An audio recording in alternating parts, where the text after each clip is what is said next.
السلام عليكم، مرحبا بكم في قناتي قناة ملكة للطبخ.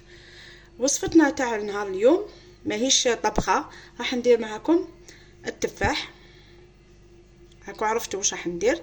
هذا التفاح اللي راح نحطوه ان شاء الله في طاجين الحلو في رمضان اللي راح ان شاء الله على الابواب. واش عندي كمية من التفاح. هذا صغيور تحبوا هذا الصفر، تحبوا هذا اللي كان عندكم، المهم يكون ماشي خاسر، هذا هو المهم. ناخذ حبيبه تاع التفاح تاعنا نقيوها بهذه الطريقه هكذا. نحاولوا نحو غير القشره الفوقانيه، ما نتغمقوش حتى نحوها كامل الحبيبه تاعنا هكذا. شوفوا طريقه ما كاينش ما تعرفش تنقي حبه تاع التفاح كامل، راكو شاطرات الله يبارك هكذا. نحولو هذا ونخلولو هذا القطمير. ناخدو قطعه من الليمون، نحكو حبه تاع التفاح تاعنا ونديروها في الماء بهذه الطريقه. نزيدو ناخدو حبيبه واحده اخرى بنفس الطريقه. هذا قشور التفاح تقدروا ديروا به خل التفاح بطريقه بزاف سهله وناجحه. انا شفتها في واحد لا فيديو، عندي وحده طريقه تاع باش ديروا خل التفاح، طريقه بزاف سهله. كيما هذا القشور ما نرموهاش، نديروه خل التفاح العضوي هكذا. هنا بعد ما كملنا التفاح تاعنا نقيناه هاوليك، وهادو القشور تاوعو ان شاء الله ندير لكم الوصفه تاع خل التفاح مور الفيديو هذا. دوك نديروا الشربات تاعنا. عندي هنا الكسرونه تاعي نحطها فوق النار بهذه الطريقه. نديروا الشربات تاعنا. الشربات نحتاجو فيه 2 كيسان تاع السكر. هذا الكاس الاول، نزيد الكاس الثاني هكذا. نزيدو معاهم 4 كيسان تاع الماء. هذا الكاس الاول، بسم الله. 2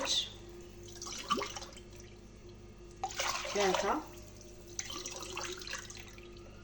درت 4 كيسان تاع الماء. نحطو هذا السكر هكذا.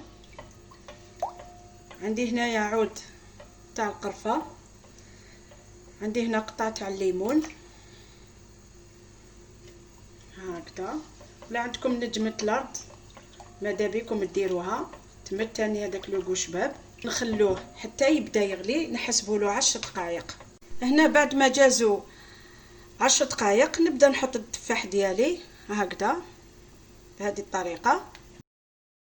عندي زعفران نديرو باش يعطي لي هذاك اللون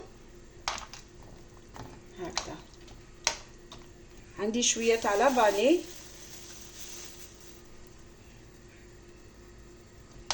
هكذا، ونخلوه يطيب مده 20 دقيقه. نحسبوا له بعد ما يغلي 20 دقيقه ونطفو عليه.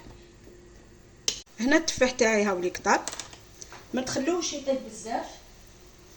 مسوه هكذا بالموس تلقاوه مازال شويه، بصح هذا هو الوقت اللي نطفي عليه. هاوليك واش راح ندير له دوكا، نزيد له مغرفه ولا 2 تاع مزهر. بسم الله هكذا. انا ندير 3 مغارف باسكو عندي كونتيتي شويه كبيره هكذا. نخلوه حتى يبرد. شوفوا الله يبارك، هاوي شاهي واحد الريحه تاع القرفه هذه. شوفوا نخلوه يبرد ومن بعد نوريه لكم في صحن التقديم. هاوليك التفاح تاعنا بعد ما وجد، شوفوا كيفاش جا ما شاء الله.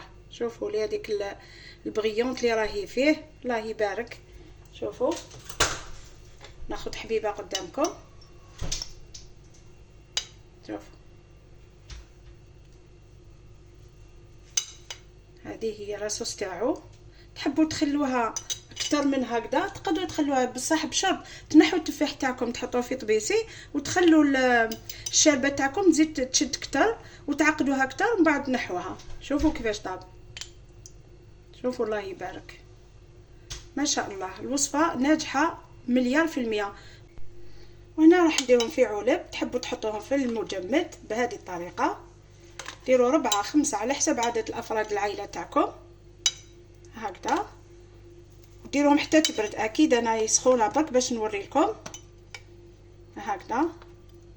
ونزيدوا معاهم شويه من هذه الشربات، كل علبه نديروا فيها هكذا شويه شربات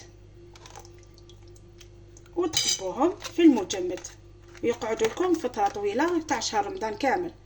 هذه هي وصفتنا لنهار اليوم. نتلاقاو في وصفه واحده اخرى والسلام عليكم.